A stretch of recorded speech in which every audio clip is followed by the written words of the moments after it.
Matthew chapter 18. In that hour the disciples came to Jesus, saying, "Who then is greatest in the kingdom of heaven?" Jesus called a little child to himself, and set him in the middle of them, and said, "Most certainly I tell you, unless you turn and become as little children, you will in no way enter into the kingdom of heaven. Whoever therefore humbles himself as this little child, the same is the greatest in the kingdom of heaven.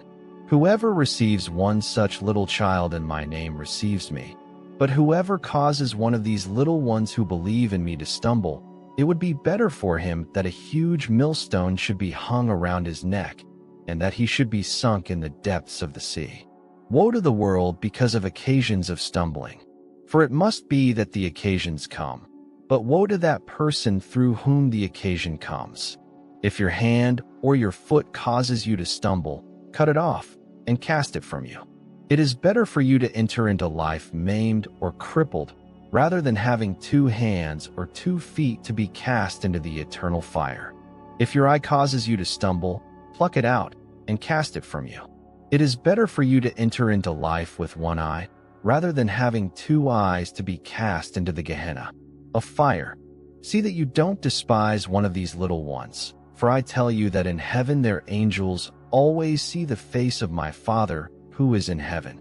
For the Son of Man came to save that which was lost. What do you think? If a man has 100 sheep, and one of them goes astray, doesn't he leave the 99, go to the mountains, and seek that which has gone astray? If he finds it, most certainly I tell you, he rejoices over it more than over the 99 which have not gone astray.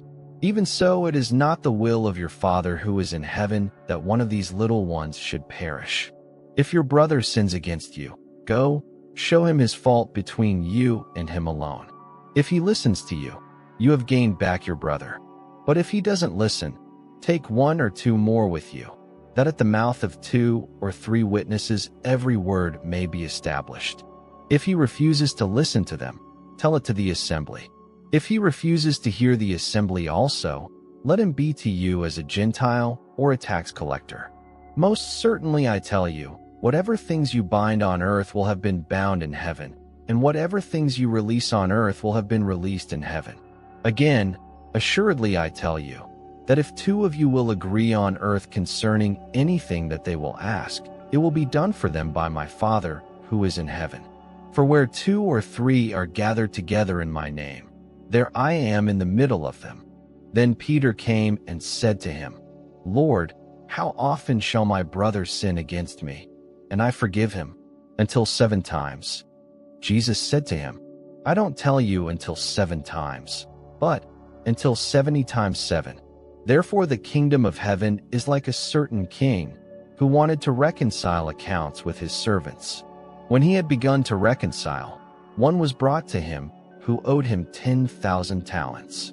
But because he couldn't pay, his Lord commanded him to be sold, with his wife, his children, and all that he had, and payment to be made.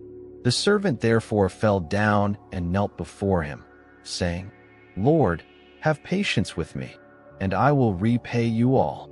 The Lord of that servant, being moved with compassion, released him and forgave him the debt. But that servant went out and found one of his fellow servants, who owed him 100 denarii.